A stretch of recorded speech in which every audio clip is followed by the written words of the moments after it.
Path of Night is an actual play Vampire the Masquerade podcast set in the world of darkness. We're all friends, we're here to have fun, but our story can include graphic violence, drug use, sexual content, and other mature themes. Content warnings can be found in the show notes. We talk at our table about safety, comfort, and consent, both as players and storytellers. We know what to expect, we're all excited to be here, and we want you to feel the same. So listener discretion is advised. Now let's walk the Path of Night.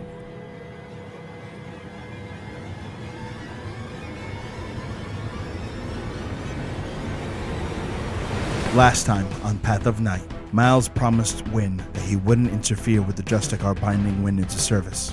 Jan Peterson told Miles he had realized how the Camarilla had been lying to him. Peterson gifted Miles a powerful sword before slipping away. Johnny and Neil's conversation was interrupted by a surprise mass gathering of Malkavians. They talked about Gehenna, the masquerade, and the possibility of Peterson and the Vikos bringing the Camarilla and Sabbat together against the Ancients. Clan Malkavian offered their support to Neil, and he requested that they try to free Wynn of her blood bond to Lucinda. Roman Pendragon demanded Britta not fight in the war for New Haven, having killed someone to secure her freedom. Britta refused, asking instead to just spend the night together.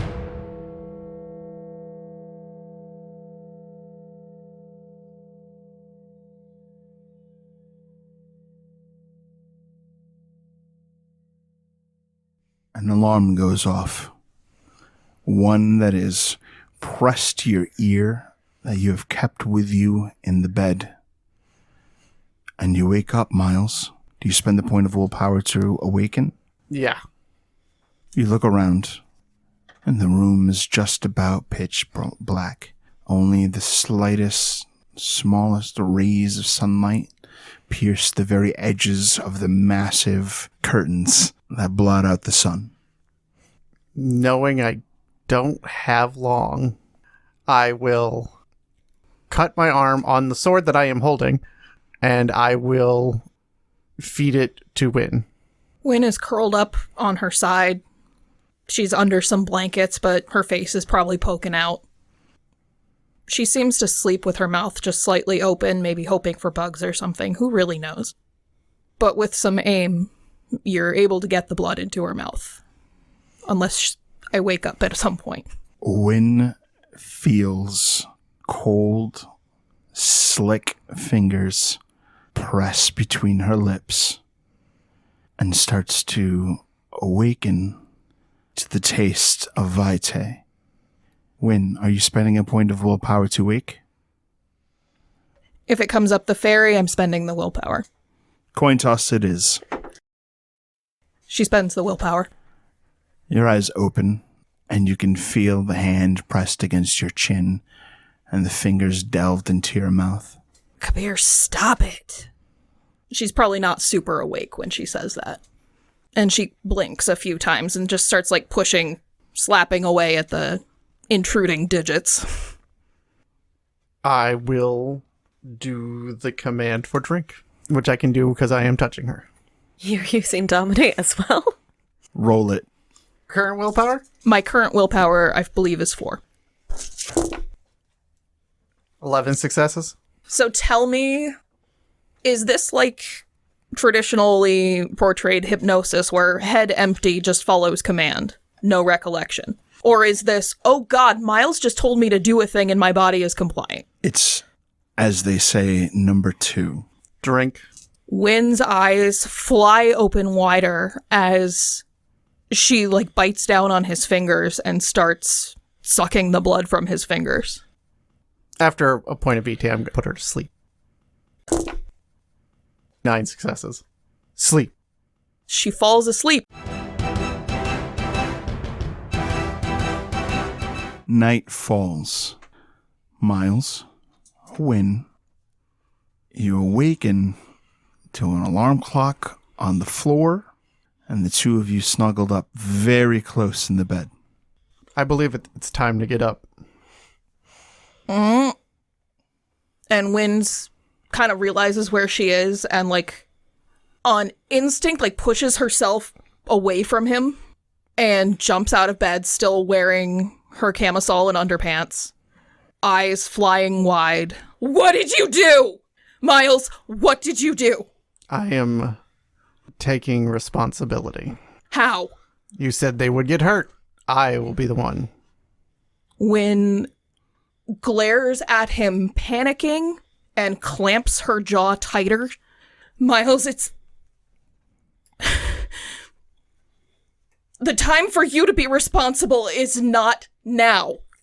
It's too late. With all those lectures and everything else, I've decided that I needed to be responsible. But also, I'm not giving in. Miles, this won't protect them. It will. This might actually damn them. We can fix this problem. And Wynn just kind of like slumps in a chair and holds her head. Because realistically at this point, there's only so much she can argue with Miles. She wants to argue, but even more, she wants to believe he's right. I see her kind of give up, which is super weird. I understand. And I know you're afraid of what they will do. I am more afraid of the things that they've already done. I know the Ventru. And I know you have some mission. We are not talking about it, and I'm not asking you any questions about it. Thank you. But we are not simply going to just allow others to come into this territory and tell us what to do. And what if they kill me for this, Miles? Would you have read the alternative? I would rather my death have meaning. It will. Not just be another tool they throw away. Yeah, well, they're kind of pissing me off. And we have been doing everything to uphold what they want. And this is what they're doing. So I am not happy is an underselling of this. So you're willing to sacrifice my life? No. What do you think she's gonna do if she finds out you compromised me? Don't let her find out. Not an option, buddy. Don't volunteer information you don't have to. Well, obviously I'm not gonna do that. As a clan, we're very arrogant. This is my shocked face. Yeah, I know. Anyways, did she ask you any questions about your previous blood bonds or anything? No. So she doesn't know if you may or may not be bonded. I think it's a trap that she put us in a room together. Sometimes you have to spring a trap. With me as the bait?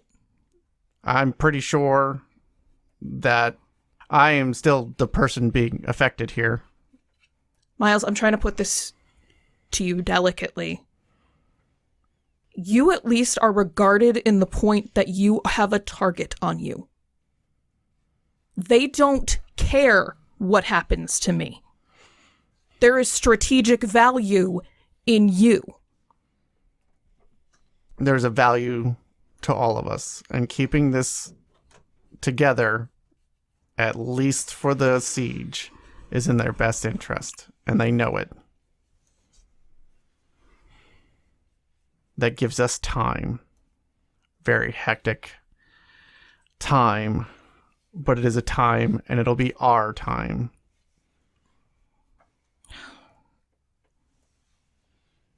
This is why I never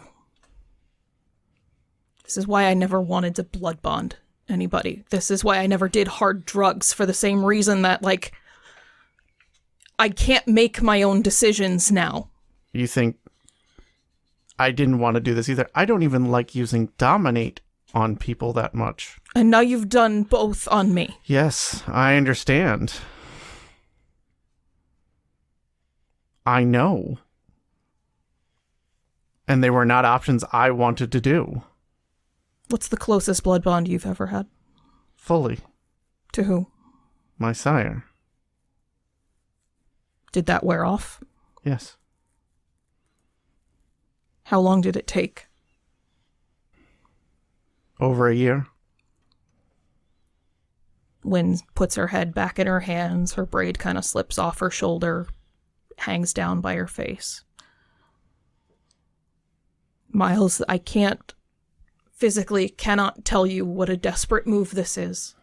I understand it's a desperate move, but we are at a place where we have desperate moves. We need to get out of this council as whole as possible. It almost sounded like you said asshole. Miles just makes a face. Get ready for a lot more of this. I have prepared myself to be the martyr. Well, I'm your sin eater, so I guess you can be the martyr then. Sounds great. We're going to do everything in our power to both live and to piss these people off. There's a little quirk of a smile at the corner of Wynn's mouth. I think I rubbed off on you more than just tonight. I've been operating under these paradigms for a while.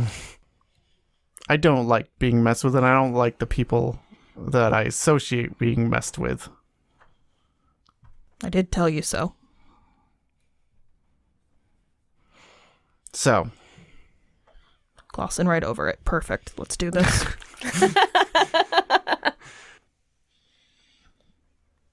Are you in for a second?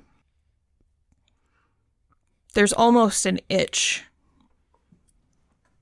in Wynn's brain at the suggestion that she could have another hit. She wants to think this through rationally. But sometimes when you want a corn dog, nothing else is going to do. You just need the corn dog. And she looks like she wants him to tell her that it's not a choice. The look on her face says, make me. But instead, she just nods. He moves over and offers up his arm. She kind of puts a hand on his wrist, puts a hand on his elbow, and she puts her mouth down like she's about to bite, and she looks up at him like genuinely with concern. Like, don't freak out, but remember that I have rattlesnake fangs. I'm familiar. He says, remembering last night. And she puts her fangs in.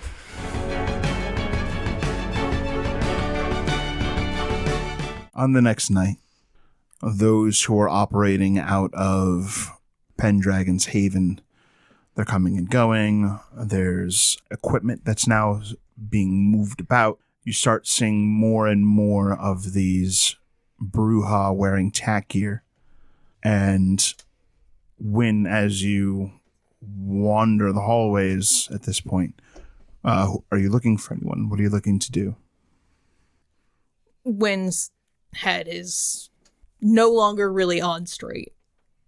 It's not like being drunk or high. It's sort of like an out-of-body experience at this point for all the things she wants to say and all the things that she knows will not be as important to her to say as they are in this moment.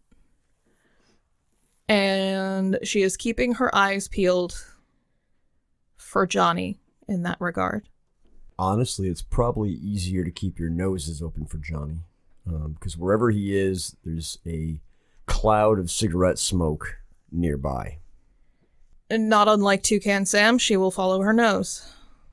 She will wander the halls. She will probably at least once or twice pass places she suspects Miles is. And then catch herself in the act and go back to the task at hand. And she will stop when she has found the largest cloud of smoke and hopes that Johnny is in the middle of it. You find him sitting on a small little decorative couch tucked against one of the walls. Johnny seems to have posted up next to a little ashtray and is just kind of watching the goings-on of Pendragon's base of operations. He seems to kind of be somewhat relaxed and just kind of waiting for this to come to an end. Hey, she says, approaching him. You look like you've been having an awful night. I've been having a shitty night, actually, so that's probably a compliment, believe it or not. Cigarettes outside? Well, I've been smoking them inside. Are you saying you want to go outside? Yes, please. All right. Gets up off the couch, kind of shakes out his clothes, puts his leather jacket on, kind of nods to you. All right, lead the way. Wynn finds a patio or something, just some kind of exterior door where there's unlikely to be a lot of foot traffic. Heads outside, shuts the door behind them, reaches out for a cigarette. Once I've got a, I don't know, paycheck, I'll get you another pack. Don't you worry about this. This is my gift to you. He puts them orally in his own mouth, waits for you to have one in yours, and then he flicks open his Zippo to light both the cigarettes at the same time. She does. She follows along. So they both lean in, light off the same flame, and then he clacks the Zippo back shut and leans back after taking a long drag. So what's on your mind? Too much. She kind of takes a big drag from the cigarette and lets it out slowly, seemingly buying some time to, again, put thoughts into words. Johnny, how long would you say that you were with your daughter before Unlife intervened? Use any unit of measure you think appropriate. She had just turned 9 years old. Wynn kind of seems to do some mental math and decides it's not worth it. It's a big number. She had turned 9 right at the beginning of July. And a few days later, I had to go out on a long drive out towards the Chicago area. And on the way back to the Northeast, I got waylaid at a truck stop. So she was 9 and a week old. It was July of 1990. I don't remember exactly what day my daughter was born, but she died a minute later. And there is literally nothing in this world I wouldn't do for even just one more minute. Johnny, you have a chance, I don't. You have the option of more time with your child. Your children. And I don't care if you wait until after this siege. But you should not take that for granted. You should walk away from all this. And you should have whatever time with them that you can. His jaw clenches a little bit. And he kind of stares down at his boots. It's tough being around them, you know. It's got to be easier with Jessica now. No, it's not. I spent a good long time trying to figure out how to still be in their lives. But a vampire is not something that's good to have in a child's life. My dad sure is. There's not a whole lot I wouldn't have done to have him with me, either. My presence, even if my kids wanted it, even if I wanted it, was not a good thing for them. I killed the boy that Jessica went on a date with. You know that? I can't remember if you mentioned that or not. It felt dishonest that you could talk about your kids, and I waited until now to even talk out loud about mine. It's all right. But so much of what you went through, I got it. And it sucks. There's nothing that sucks more. You know what also sucks? Looking at your children and thinking about how much you miss them. And then having this insidious beast inside you whispering that they would be easy pickings for blood. That is not a conversation that I like to have with myself. But every time I watched them from afar, this sick thing inside me was just saying, go ahead. They'd be with you forever. Go ahead, just eat them. That came when I watched my parents too, which is different. I would rather watch the sun rise than let my beast anywhere near my children. My beast and my daughter were born at the same time. I don't really have a basis for comparison.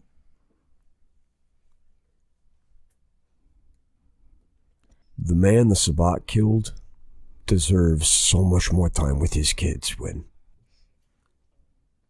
And I wish I was that man still. And I'm not sure if Jessica's gonna let me be on the sidelines anymore. From what you've told me, she's not. And I think that's my fault. When I killed that boy, I did it in front of her. I'm pretty sure I'm the one responsible for the fucked up situation she's in now. Whatever has awoken in her is my fault. And my daughter's dead because of my irresponsibility. I'm saying we're gonna have regrets no matter what. If your regret would be greater being with them, that's your choice. But you have a chance to not have the same regrets that I do. I just want them to be safe, Wynn. And I didn't want you to... I don't know.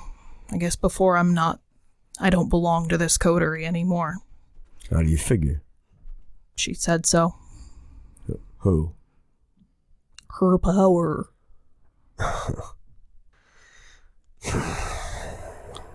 So before I'm not yours anymore. I wanted you to know that at least one person in the coterie gets it. Johnny reaches out and kind of like grabs you by the base of the head and pulls you in for like just a bear hug. Wynn is more than willing. Squeezes you with his powerful arms and just kind of starts talking down into your braid. I don't care what the fuck her power says. You are always family. The Camarilla can go to hell for as far as I care. I stayed here because it gave me a semblance of safety and control over what I was. But if they're gonna tear us apart, fuck them. Wynn kinda takes a stabilizing breath. It's already starting to sound like your voice is further away when you say the stuff like that. But I hear you. We got a huge fight ahead of us. Chances are, either you or I could meet final death. In which case, there's not a whole lot of use crying about this. I'm a creature of instinct. If we're really lucky, her power will find final death in this, and there won't be a whole lot of use worrying about this. But if the stars fucking align, and you, I, our coterie, and her power manage to make it through all this bullshit, I promise you, I will figure out a way to make sure that you are Wynn Cabot, master of her own destiny. I'll even fucking go to the ends of the world to learn some kind of weird blood magic just to make sure that you are you. Wynn does laugh. Not because it's funny, but because she knows he would. And she knows how much he hates blood magic. And therefore, she now has a metric for how much he loves her. For family, then? He gives her a big, loud, smacking kiss on the top of her head and squeezes her tight. She ruffles his hair and does the same.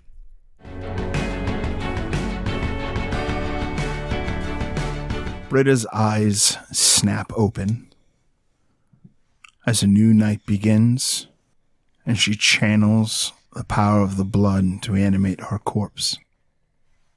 The room she's in is not hers, but she is familiar with it. And for the first time, maybe as long as she can remember, she wakes up in someone's arms. While she is held, she very quickly comes to realize that while she is awake, the elder Roman Pendragon is far too close to his beast, and he has not yet arisen. But there is something else that Britta realizes. The vitae that she channeled was the last drop that remained within her system, and very sore and aching from last night. A wave of hunger washes over her. Britta, you are awake, fresh for the evening, but somehow sore and exhausted all the same. And more importantly, in the moment, you are very, very low on blood. How much do you have in your system? Sounds like I've got 0. Using the less to wake up, right? That's right. In the presence of Roman Pendragon, there is a sleeping source of vitae. I need a self-control roll to keep from pouncing onto the vampire to feed. Are there any limiters on that? You may not roll more dice than your blood pool. Neat. I would like to spend a willpower. You may do so. If I have no blood, am I rolling anything? What was that? If I have no blood, am I rolling anything? No. All right. No, you're either spending a point of willpower to resist the urge to feed from him, Gotcha. or you feed from him. Waking up, Britta nearly mistakes the sense of comfort of being held as the same sort of animalistic urge that the beasts might present. That same warmth, that same pleasure, it almost extends into the feeling of her fangs in her mouth, and she just catches it, funneling her thought and her will into not doing it, and holding herself very, very still so that she might have any grasp of control over this situation. There's that moment, but she's not sure how long she can hold on, and she's not sure how long it would take for him to wake up. She's in his arms. Is that effectively, mechanically a grapple? In this sleep, this death-like sleep, the body doesn't really move at all. There's no tossing and turning, just whatever position you fall asleep in, your body holds to that position. It is perfectly possible that he might simply be too strong to escape, even in his sleep. Britta feels she has to try it, hoping to depend more on her slipperiness than strength, to see if she can kind of ease herself, even if it's just to move her mouth away from him a little bit. Well, actually, does it seem like it would help at all if she were able to do something like bite down on a blanket sheet? You tell me what you try.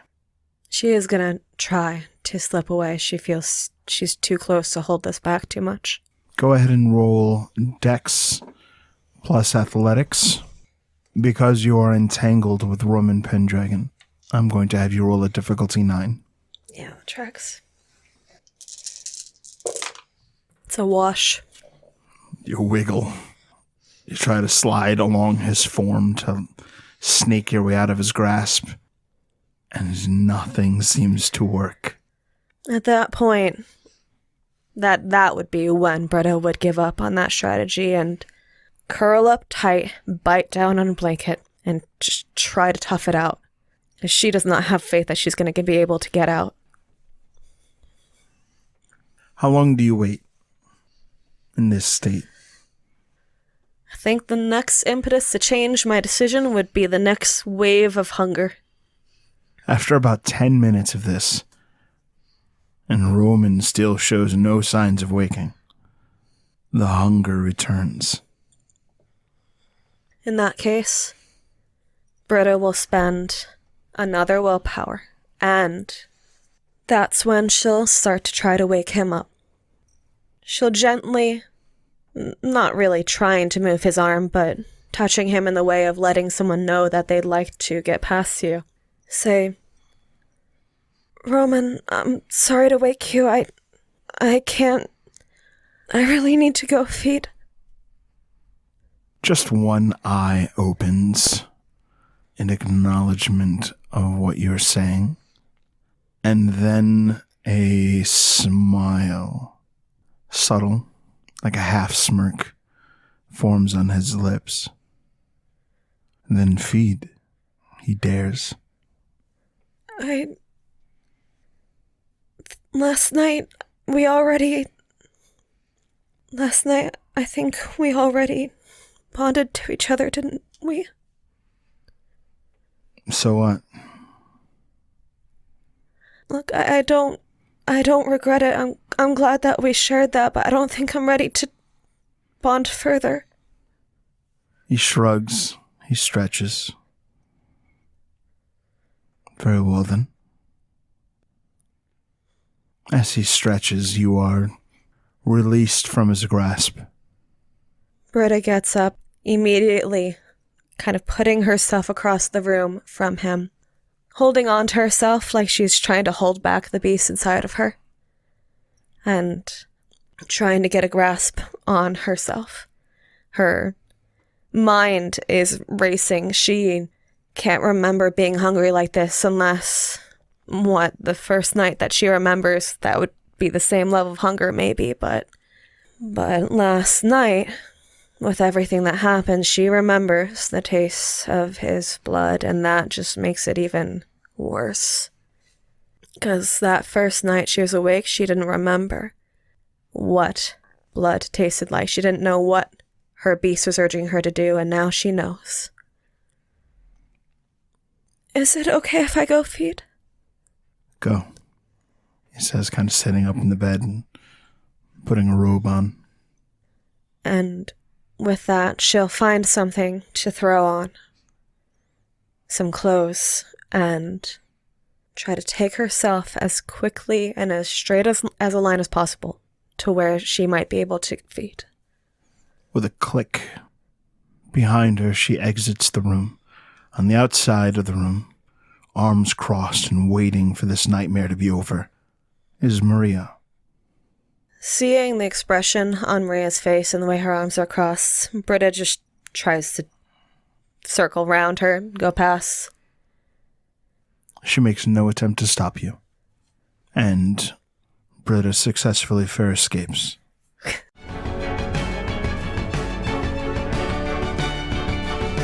You're alone now, and able to pursue any solutions to this newfound problem as you wish. What do you plan to do? Britta heads quickly to her room, knowing the need to slip out of the robe and throw something else on. She grabs the first thing she sees, gets changed quickly. Of course, it's still probably ridiculously luxuriant, but she throws her red leather jacket over her arms, if she finds it in the closet where she left it, the one that Johnny gave her. She doesn't put it on, more carrying it like a soul, but it gives her some comfort as the beast rages to hold on to it, and hold it tight, and taking a hurried, wavering path, giving everyone wide circles, she tries to follow the scent of cigarette smoke, hoping to find Johnny, hoping against the way that the beast's hunger makes her feel. You leave the room and go looking around for Johnny. As you wander these halls covered in gorgeous art and perfect lighting, it can be difficult to focus. Can I have a self-control roll? As you may recall, the difficulty will be 8. It's a wash. For a moment you swear you can smell the old stale scent of Morley's. But before you really find Johnny, you find yourself lost in this gorgeous landscape painting and ponder the sun that is depicted in it, kind of starting to realize that you've forgotten what it looks like and how it feels. And you forgot quickly. You haven't been kindred that long. I don't feel like I ever knew. I don't feel like I get that sense of humanity. I don't feel like I'm really a person.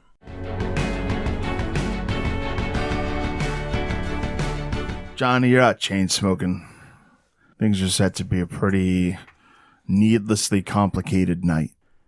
And hanging by the door with it open, you're looking around, and down one of the long halls, you can see Britta lost and enraptured in the thrall of a painting. Johnny's leaning against the frame of the door, smoking with the Morley hanging out outside.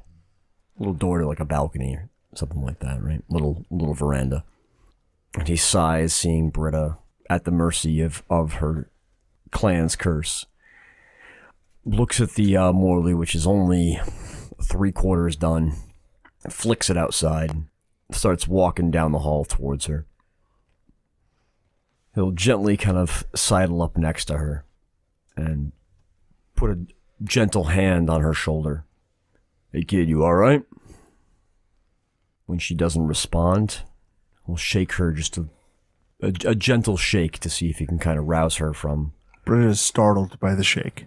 Oh, Johnny, hang on, let go. Okay, alright. He backs up and gives her some space.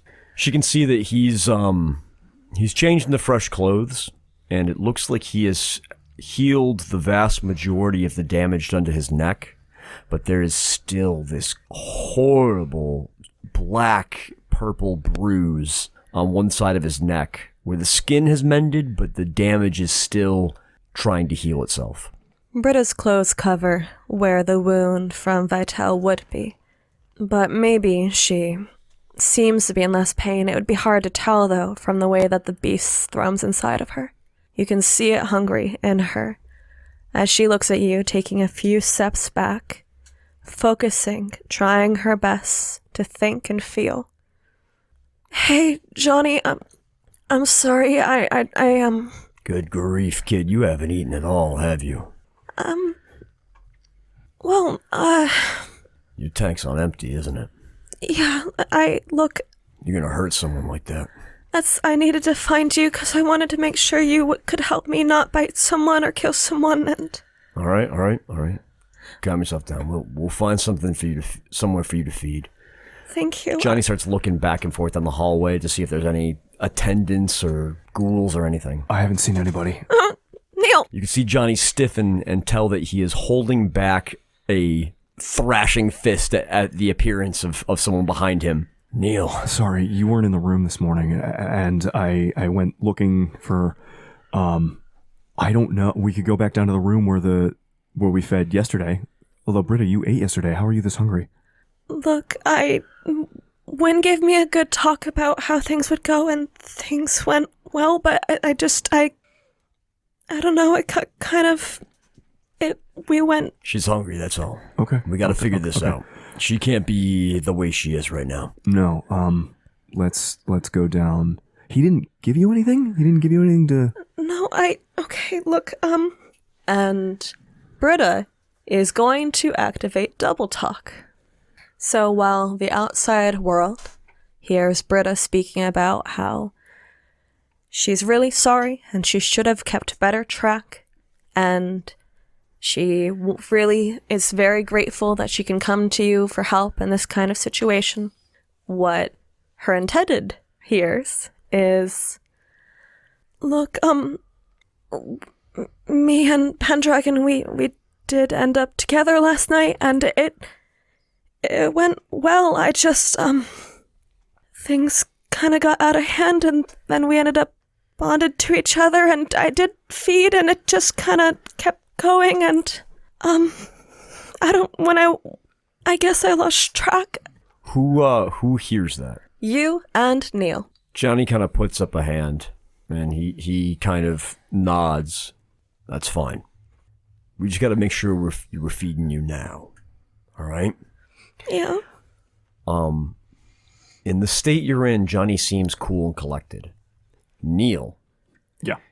I think you are probably the most sober of the three of us, because as you look between Johnny and Britta, you can tell that Britta is barely keeping her beast in check. Johnny's not much better.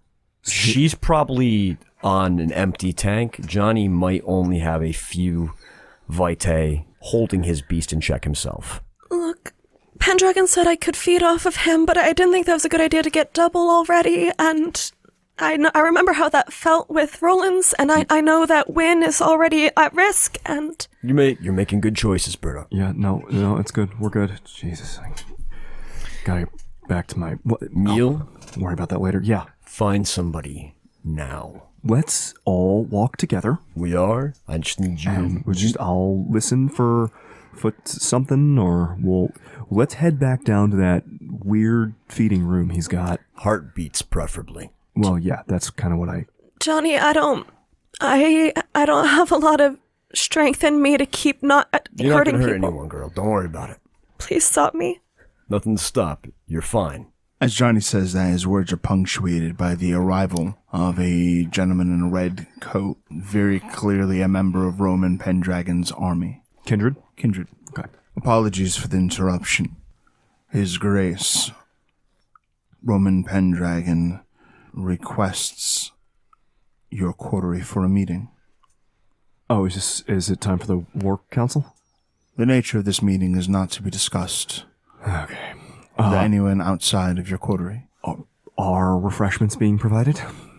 If that is something needed, Yes. we can arrange it. Yes, it is. That would be great. Thank you. Understood. Please gather the members of your coterie, and when you are ready, head for the second basement.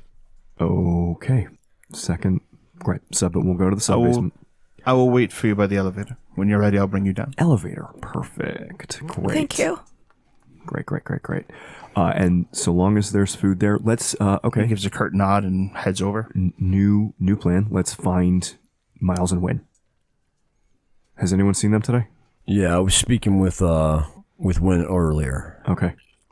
She's alive. Has anybody seen Miles? I haven't seen Miles. Let's find Miles now. If I'm guessing anything, Pendragon's already got tabs on him. Probably. I think the three of us should just get to that elevator. I just want to make sure he's alive. So let's round him up and go downstairs. Neil, I would like that as well. If any of these kindred want us dead, there's not a whole lot we can do about it.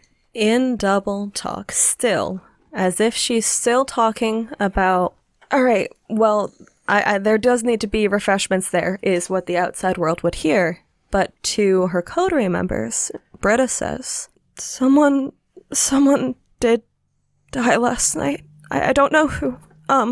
Some deal that sounds like Lucinda made with Pendragon to get him not to. Lucinda wants most of us to die in the assault. Yeah, and then whoever survives, Wynn is going to kill.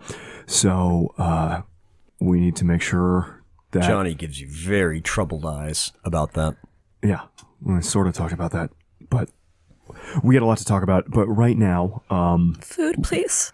people, please. Let's go downstairs. Let's go. Let's get to that elevator. The faster we can get her fed, the better. Do you have your phone? Just call Miles. I'm gonna trust Miles and Wynn to get there on their own. Okay. I'll send him a text right now. Texting. Okay. I don't like it any more than you do.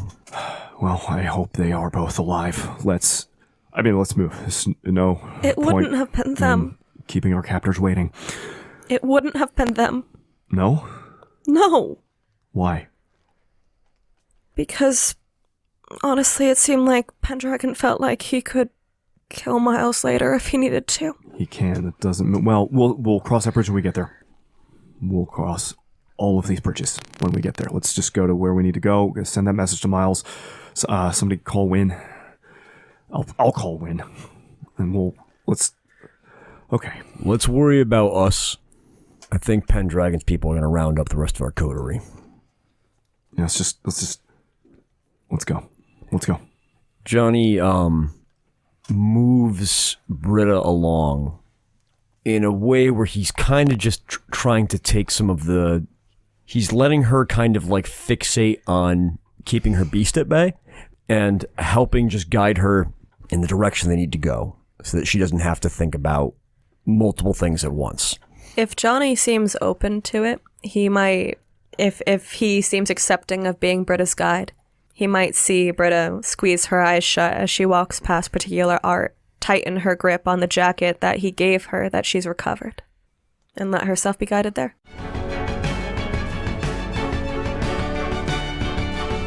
Miles and Wynn. There comes a knock at the door. I go and check out who it is. You stride across the large bedroom that the two of you have shared. And when you open the door, there is something unusual happening. There are two people at the door. One of them is an Archon to Justicar Lucent. The other is one of the Bruja who serves in Roman Pendragon's army. They do not appear to have arrived together, but seem slightly at odds with one another, judging by their body language. And it seems that both parties had arrived to this room with the intention of arriving first. How can I help the two of you? The Archon speaks first and says to you, our power expects Wynn to report in immediately. The Bruja says, unfortunate. His Grace has invoked the right of domain and expects to meet with the Coterie immediately. And they look like they might fight. To clarify, as far as I know, Lucien can't actually... She can do whatever the fuck she wants. She's a Justicar. Yeah. I wasn't sure if she could... What is the Camarilla knowledge Miles has about this situation? What is the law? What's the precedence? Of course, Miles. Roll me law. Unfortunately, these are great powers in conflict with one another, so you will be at difficulty 7. What am I rolling here? Intelligence, Miles's favorite stat, and law. 1 success. With 1 success, you know that so long as Roman Pendragon is prince, the right of domain, an important part of the Camarilla's traditions, must be honored by all who enter his domain. The right of domain says that he is able to have whatever he wants, tell people to do whatever he wants, and essentially holds all of the cards. However, you also know that a Justicar possesses the power to dethrone a prince and remove them from power, provided they find reason. Whether or not this reason has been just or legitimate in the past has varied wildly from Justicar to Justicar. But it would take months for any sort of resolution to happen if Lucinda were to pull that trigger on Roman Pendragon. Now, the question is Lucinda willing to pull that trigger on Roman Pendragon? Is Roman Pendragon willing to expose himself to a position where her power, Justicar Lucinda, is willing to do that?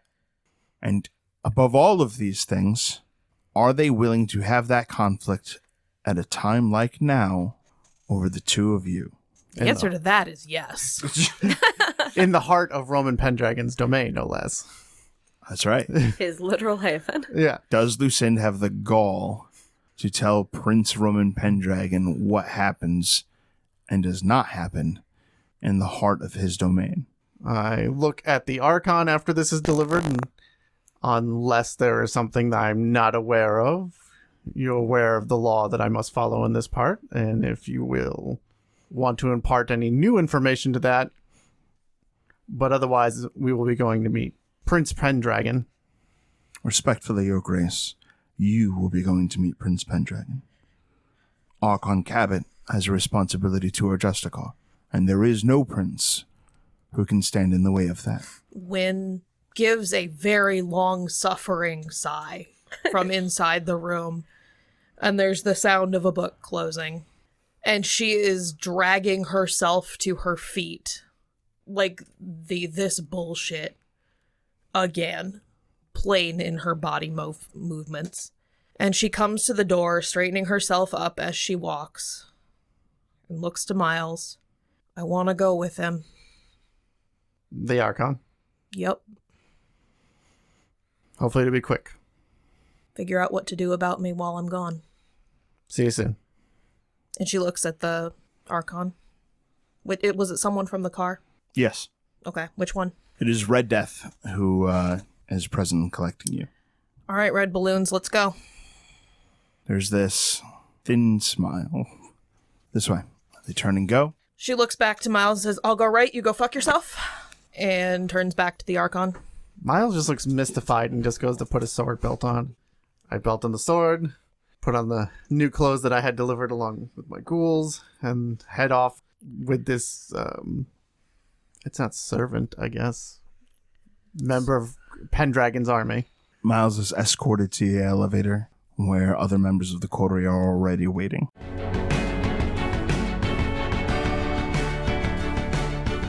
Wynn, you are brought to a study that her power is currently occupying. When you enter the room, she is seated in front of what appears to be a pair of laptops that are set up on the desk. And on this silver tray is what looks like a very ornate bronze thermos of sorts. And along the metal, you can see that it is very cool, like this iced thermos. She gestures to the thermos, not looking away from the screen. Touch the thermos and carry on. With what? Your hand. No, I know what to touch it with. Carry on with what action? That's all. Touch the thermos. Leave. Cool. Good talk. She goes over, touching it, expecting to be bloodbound. When you touch the thermos, it is a very cold, chilling sensation. And you do sense that somehow within this thermos, the blood that was within has transferred into you. And you will become one more step bloodbound to Lucent. What's on the screens? You don't know. They're facing the other side of the desk where she is seated. As she's walking away from the thermoses, she kind of looks over with uncomfortable new interest in the Justicar, looking at her hands as they're on the keyboard, and kind of like looking up over the monitor to see if she can see her fingers. What are you reading? I need to know if you look at the screens. If I can see them from where I am, then yes. But if not, then no. I am not going out of my way. Right now, she is angling to look at her fingers. I want to look at the screens, yes. Okay. But she is also asking what's on the screens. As you lean over and get a look at the screen, you see something, and as you try to contextualize it, a hand is placed over yours. You hear the door shut behind you as you're standing in the hallway. You're not sure how much time just passed. The fuck? She opens the door. You see this, and she looks up from her laptops. Yes? What time is it? Go check the time, Archon. You should be capable of finding out. Yeah, apparently according to the former prince, Gangrel don't use technology, and you probably have a watch. This is the closest way to find the time. Well, you have the power to go and leave this room under your own volition. Do so. Path of Night is a Vampire the Masquerade podcast set in the world of darkness. Britta Ashcroft the Toreador was played by Rebecca Steigelfest. Johnny Saxon the Bruja was played by Garrett Gabbey. Miles Davenport the Venture was played by Tim Davis. Neil Foster the Malkavian was played by Rob Muirhead. Wynn Cabot the Gangrel was played by Erika Webb. Your storyteller was Lex Lopez. Recording by Rebecca Steigelfest. This episode edited by Rob Muirhead. The music used in this episode was composed for Path of Night by Brian Matolius. Find him online at brianmatolius.com. Path of Night uses the 20th anniversary edition of Vampire the Masquerade with a few limited house rules. Vampire the Masquerade and the World of Darkness are owned by Paradox Interactive. Make sure to subscribe to us on Spotify, Apple Podcasts, or wherever you get your podcasts. We can be found on YouTube at youtube.com/@pathofnight. You can help support the show on coffee.com/pathofnight. Find us on twitter.com/pathofnightpod, on facebook.com/pathofnightpodcasts, or email us at pathofnightpodcasts@gmail.com. See you next time, Kindred.